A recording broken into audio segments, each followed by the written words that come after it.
कालिदास तीसरी चौथी शताब्दी में गुप्त साम्राज्य के संस्कृत भाषा के महान कवि और नाटककार थे। उन्होंने भारत की पौराणिक कथाओं और दर्शन को आधार बनाकर रचनाएं की और उनकी रचनाओं में भारतीय जीवन और दर्शन के विविध रूप और मूल तत्व निरूपित हैं।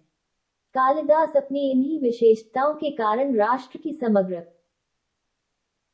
राष्ट्रीय चेतना को स्वर देने वाले कवि माने जाते हैं और कुछ विद्वान उन्हें राष्ट्रीय कवि का स्थान तक देते हैं। अभिज्ञान शाकुंतलम कालिदास की सबसे प्रसिद्ध रचना है। यह नाटक कुछ उन भारतीय साहित्यिक कृतियों में से है जिनका सबसे पहले यूरोपीय भाषाओं में अनुवाद हुआ था।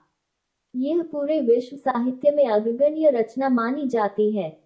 मेघदूतम कालिदास की सर्वश्रेष्ठ रचना है जिसमें कवि की कल्पना शक्ति और भावाभिव्यंजना शक्ति अपने सर्वोत्कृष्ट स्तर पर है और प्रकृति के मानवीकरण का अद्भुत खंडकाव्य से खंडकाव्य में दिखता है। कालिदास वैदर्भी रीति के कवि हैं और तदनुरूप वे अपनी अलंकार युक्त किंतु सरल और मधुर भाषा के लिए विशेष रूप से जाने जाते हैं। उनकी प्रकृति वर्णन अद्वितीय है और विशेष रूप से अपनी उपमाओं के लिए जाने जाते हैं। साहित्य में औदार्य गुण के प्रति कालिदास का विशेष प्रेम है और उन्होंने अपने श्रृंगार रस प्रधान साहित्य में भी आदर्शवादी परंपरा और नैतिक मूल्यों का समुचित ध्यान रखा है। कालिदास के जन्मस्थान के बारे में भी विवाद है। मेघदूतम में उज्जैन के प्रति उनकी विशेष प्रेम को देखते हुए कुछ लोग उन्हें उज्जैन का निवासी मानते हैं। साहित्यकारों ने ये भी सिद्ध करने का प्रयास किया है कि कालिदास का जन्म उत्तराखंड के रुद्रप्रयाग जिले के कविठा गांव में हुआ था। कालिदास ने यहीं अपनी प्रारंभिक शिक्षा ग्रहण की थी और यहीं पर उन्होंने मेघदूत, कुमार संभव और रघुवंश जैसे महाकाव्यों की रचना की थी। कविठा चारधाम यात्रा मार्ग में गुप्तकाशी में स्थित है।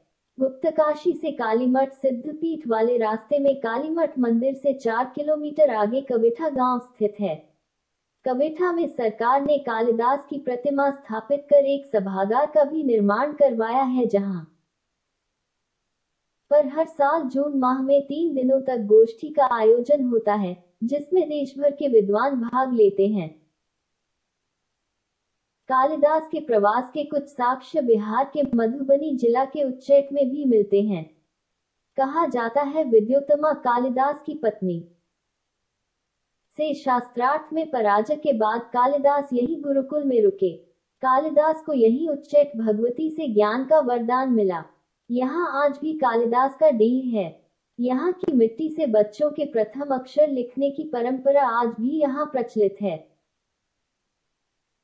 कुछ विद्वानों ने तो उन्हें बंगाल और उड़ीसा का भी सिद्ध करने का प्रयत्न किया है।